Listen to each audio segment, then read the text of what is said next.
Terima kasih Anda masih di Anyus Malam. Jatuhnya seorang mahasiswa UNUD, Timothy Anugrah Putra dari lantai 4, menyisakan kejanggalan bagi pihak keluarga.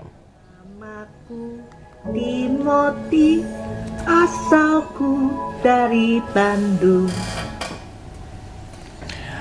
Ayah korban mendatangi Polresta Denpasar untuk mengusut tuntas penyebab kematian korban.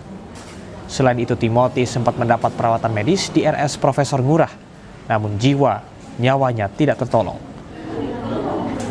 Setelah kematian tragis korban, ramai permintaan maaf dari sejumlah mahasiswa Universitas Udayana diduga terlibat perundungan di grup kampus.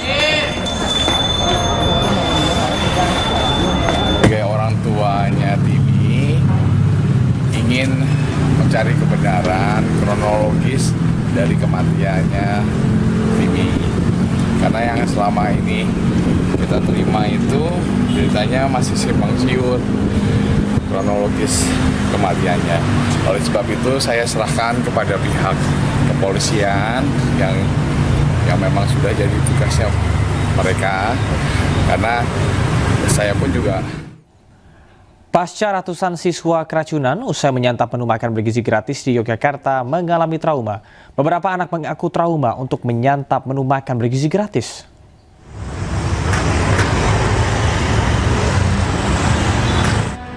Sejumlah siswa Seman 1 Teladan Yogyakarta pasca keracunan usai menyantap makan bergizi gratis kembali bersekolah. Kegiatan belajar mengajar di sekolah tetap berlangsung normal meski sebanyak 426 siswa dilaporkan mengalami gejala keracunan. Pasca kejadian ini, siswa mengaku trauma untuk kembali menyantap menu MBG. Kemarin mengaku trauma nggak Pak yang mengalami gejala keracunan itu Pak? Oh ya, kemarin makanya pada hari kemarin, hari Kamis itu kan terus sisa 420. Itu karena ada anak-anak yang Pak takut Pak masih trauma. Ya. Sebelumnya sebanyak 426 pelajar SMA Negeri 1 Yogyakarta mengalami sakit perut hingga diare usai menyantap menu makan bergizi gratis. Menyusul kejadian tersebut, program MBG untuk sementara waktu terpaksa dihentikan hingga 2 minggu ke depan untuk dilakukan uji lab makanan yang disantap oleh para siswa. Dari daerah istimewa Yogyakarta, Gali Wisma, Ainus melaporkan. SPPG bermasalah dituding sebagai biang kerok keracunan massal akibat konsumsi makan bergizi gratis. Kepala Badan Gizi Nasional menyebut 106 SPPG nakal sudah dihentikan untuk sementara.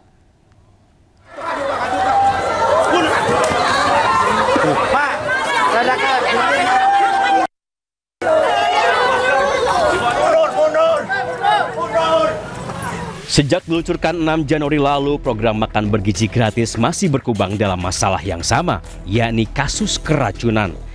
Jaringan Pemantau Pendidikan Indonesia atau JPPI mencatat hingga 12 Oktober 2025, korban akibat MBG mencapai 11.566 orang. Terbaru terjadi di SMA 1 Yogyakarta, 491 siswa anak alami keracunan. Wali Kota Yogyakarta Hasto Wardoyo langsung hentikan sementara SPPG Wiro Brajan sebagai penyuplai MBG. Kasus keracunan akibat MBG kembali terjadi di Cisarua, Bandung Barat. 449 siswa di sejumlah sekolah jadi korban. Badan Gizi Nasional langsung menghentikan sementara SPPG di wilayah tersebut. Hal yang sama terjadi di Tulungagung, Jawa Timur. 68 siswa SMPN 1 Boyolangu dan SDN 1 Tanggung alami keracunan MBG. Wakil Gubernur Jawa Timur Emil Dardak seketika hentikan SPPG di Kecamatan Campradat. Satuan Pelayanan Pembunuhan Gizi atau SPPG selama ini dituding sebagai biang kerok penyebab keracunan massal. Ketua Badan Gizi Nasional Dadan Hindayana menyebut banyak SPPG yang abai dalam menjalankan SOP. Ia juga menyebut sudah menutup sementara 106 SPPG untuk melakukan evaluasi. SPPG yang lalai seperti itu ditutup untuk sementara untuk perbaikan dan sekarang itu ada 106 kan yang ditutup sementara, baru akan 12 dirilis lagi setelah perbaikan itu diselesaikan. Pemerintah mengklaim sudah mengolah 1,4 miliar porsi MBG per hari dengan anggaran 335 triliun, sementara SPPG nakal terus dipantau untuk melakukan perbaikan. Tim Liputan Ainus melaporkan. Sementara itu, Kapolri Jenderal Listio Sigit Prabowo meresmikan 35 SPPG baru di Jawa Tengah. Menurut Listio, SPPG harus dipantau untuk memastikan tidak ada makanan berbahaya. Selain meresmikan 35 SPPG baru di Jawa Tengah, Kapolri juga melakukan groundbreaking 27 SPPG di wilayah Polda Jawa Tengah. Menurut Kapolri, pembangunan SPPG baru ini bisa memenuhi kebutuhan gizi 2,3 juta anak dan membuka 33.000 lapangan pekerjaan. Kapolri meminta setiap bahan makanan yang diterima SPPG diperiksa ketat untuk memastikan tidak ada bahan kimia berbahaya dan menghindari keracunan makanan. Berarti kalau total beras sama... Secara khusus tadi sesuai dengan arahan Bapak Presiden bahwa untuk mengantisipasi terjadinya kualitas makanan yang kemudian nanti tidak higienis dan berdampak kepada penerima manfaat atau anak-anak kita. Tadi saya mengecek langsung bagaimana proses mulai dari penerimaan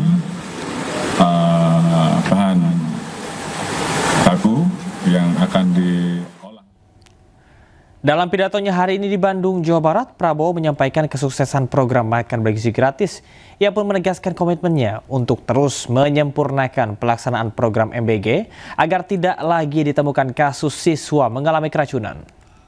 1,4 miliar porsi yang sudah dibagikan. Yang keracunan makan 8.000 kurang lebih. Benar Pak Dadan? Jadi kalau diambil statistik adalah 0,0007 atau 0,0008. Artinya program ini 99,99% berhasil. Jadi di mana ada usaha manusia yang 99,99% berhasil dibilang gagal. Tapi kita tidak mau ada satu pun, tidak boleh ada satu pun. Terima kasih Anda masih di Anyus Malam. Banjir merendam Jalan Cipagran, Kecamatan Cimahi Utara, Kota Cimahi, Jawa Barat, Sabtu malam.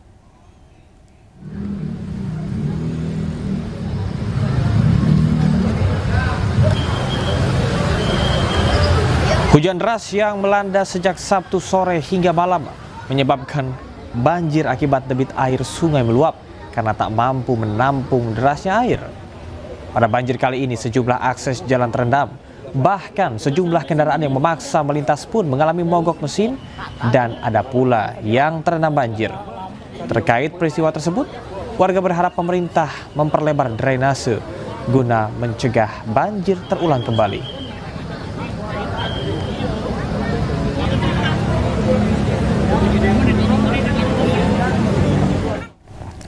Pemerintah meluncurkan bantuan langsung tunai bagi 35 juta penerima manfaat. BLT senilai 300.000 ini akan diberikan pada bulan Oktober hingga Desember dan mulai dicairkan hari ini.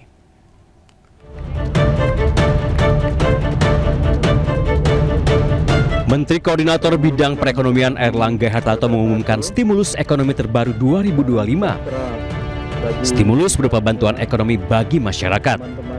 Airlangga menyebut program ini diluncurkan setelah Presiden Prabowo Subianto meminta adanya pemberian tambahan BLT bagi 17,2 juta keluarga dan sebelumnya 18,3 juta penerima. Sehingga total 35.046.783 keluarga akan menerima BLT dengan anggaran sebesar 30 triliun rupiah. BLT ini ditargetkan menjangkau 140 juta orang dengan asumsi satu keluarga penerima manfaat terdiri atas ayah, ibu, dan 2 orang anak.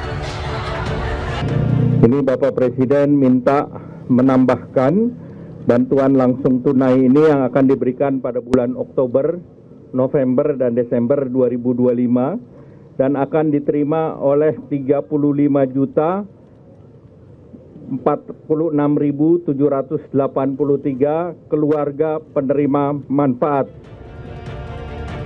Terkait bantuan langsung tunai terbaru ini, Menteri Sosial Saifullah Yusuf menyebut penyaluran telah dimulai sejak hari ini hingga 2 pekan ke depan. Selain menambah jumlah penerima BLT, pemerintah juga menambah kuota program magang nasional bagi fresh graduate atau lulusan baru. Dari kuota 20.000 peserta pada tahap 1 yang dimulai pada bulan Oktober ini, maka di bulan November mendatang, pemerintah kembali membuka program magang berbayar dengan perluasan kuota hingga 80.000 peserta. Dari Jakarta, tim liputan iNews melaporkan. 1 tahun menjadi presiden, Presiden Prabowo Subianto mengaku berani berdiri dengan percaya diri berkaca dari 1 tahun masa pemerintahannya bersama dengan Wakil Presiden Gibran Rakabuming Raka. Hal ini dikatakannya dalam prosesi sidang Senat pengukuhan mahasiswa baru sekaligus wisuda sarjana di Universitas Kebangsaan Republik Indonesia. Saya kira saudara-saudara, saya bisa katakan saya berani berdiri di hadapan seluruh rakyat Indonesia dengan percaya diri karena kita telah buktikan kepada seluruh bangsa dan seluruh dunia bahwa kita dapat menghasilkan apa yang kita janjikan kepada rakyat. Indonesia terus tingkatkan pertahanan negara. Menteri Keuangan Purbaya Yudi Sadewa menganggarkan pembelian pesawat tempur buatan Cina.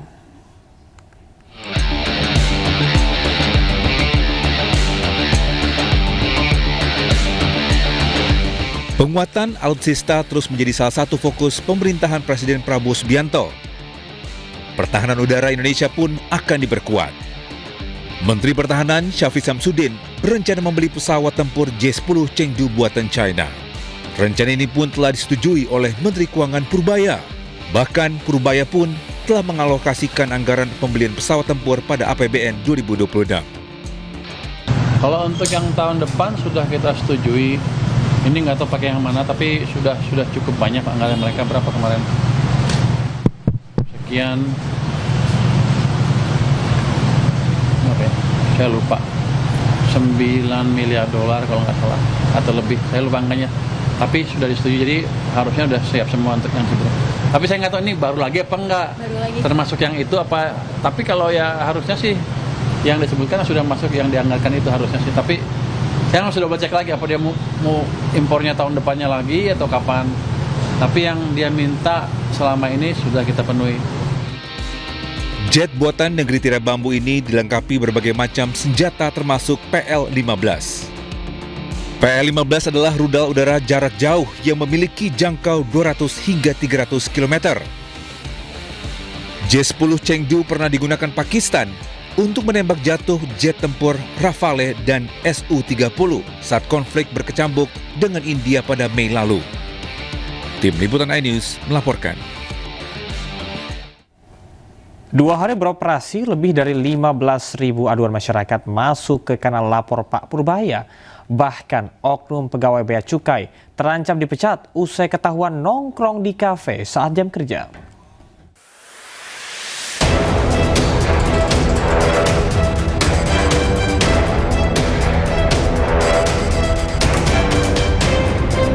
Baru 2 hari beroperasi, kanal lapor Pak Purbaya, layanan sarana masyarakat untuk sampaikan keluhan atau kendala terkait bea cukai dan pajak dibanjiri belasan ribu aduan.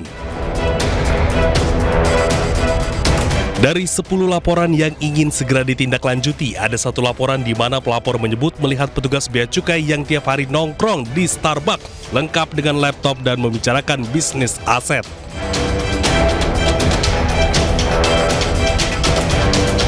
Terkait hal itu, Purbaya ungkap akan segera menindak tegas, bahkan tak akan segan memecat oknum pegawai tersebut.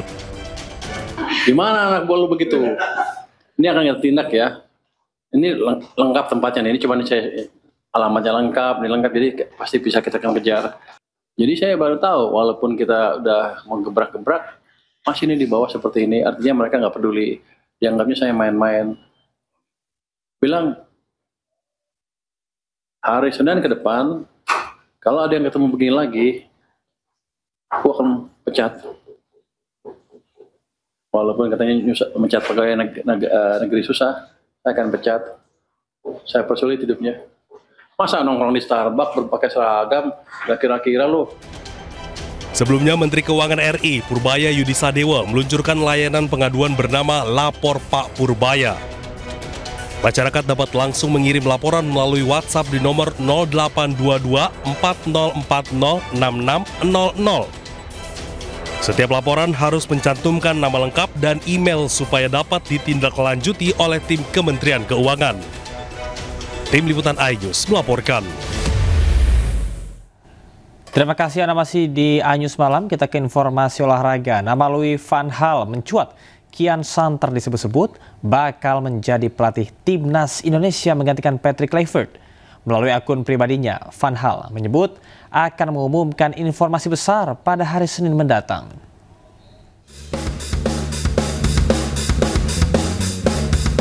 Nama pelatih tersohor dunia asal Belanda Louis van Gaal mencuat. Kian Santer disebut-sebut bakal menangani Timnas Indonesia.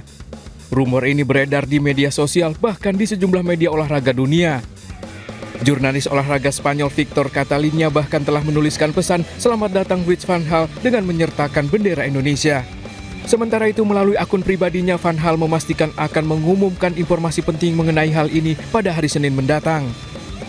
Dari catatan kepelatihannya selama 34 tahun sejak 1991, Van Gaal telah menukangi sejumlah tim besar mulai dari Ajax Amsterdam, Barcelona, Bayern Munchen, Manchester United, hingga Timnas Belanda.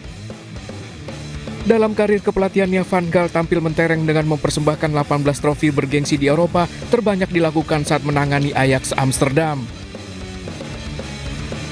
Menariknya, muncul spekulasi kans Menir menjadi pelatih skuad Garuda ini terjadi beberapa saat setelah anak asuhnya Patrick Kluivert dipecat dari jabatannya sebagai pelatih Timnas Indonesia. Rencananya kelanjutan dari kosongnya posisi kepelatihan Timnas Indonesia akan disampaikan PSSI dalam beberapa hari ini. Mantan pelatih Timnas Indonesia Sinteyong dikaitkan sebagai calon kuat pengganti Kluivert yang resmi mengakhiri kebersamaan dengan Timnas Indonesia. Sinteyong sempat menakodai Timnas Indonesia selama memperjuangkan tiket lolos ke putaran Piala Dunia 2026. Nah, pemirsa, informasi olahraga tadi sekaligus menutup jumpa kita di iNews Malam hari ini. Temukan informasi terbaru lainnya di www.inews.id. Cuplikan tayangan berita iNews dapat Anda saksikan di kanal YouTube @official iNews. Mewakili kerabat kerja yang bertugas, saya Camar Haenda pamit undur diri. Terima kasih, selamat malam. Sampai jumpa.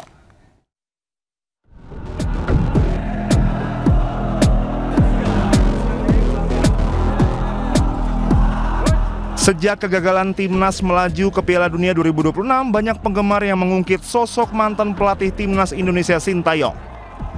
Apalagi Coach Sin baru saja menganggur usai dipecat Ulsan HD. Selain itu, Sinteyong juga dikaitkan sebagai calon kuat pengganti Patrick Kluivert yang resmi mengakhiri kebersamaan dengan Timnas Indonesia. Bukan tak mungkin Sinteyong masih dipertimbangkan untuk menjadi pengganti Kluivert. Ya, menurut saya sama juga maksudnya. Potensi saya nggak bisa bilang nggak ada.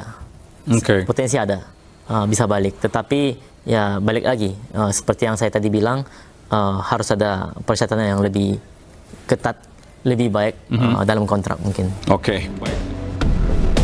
Sinteyong menahkodai Timnas Indonesia selama memperjuangkan tiket lolos ke putaran Piala Dunia 2026 yang akan digelar di Amerika Serikat, Kanada, dan Meksiko.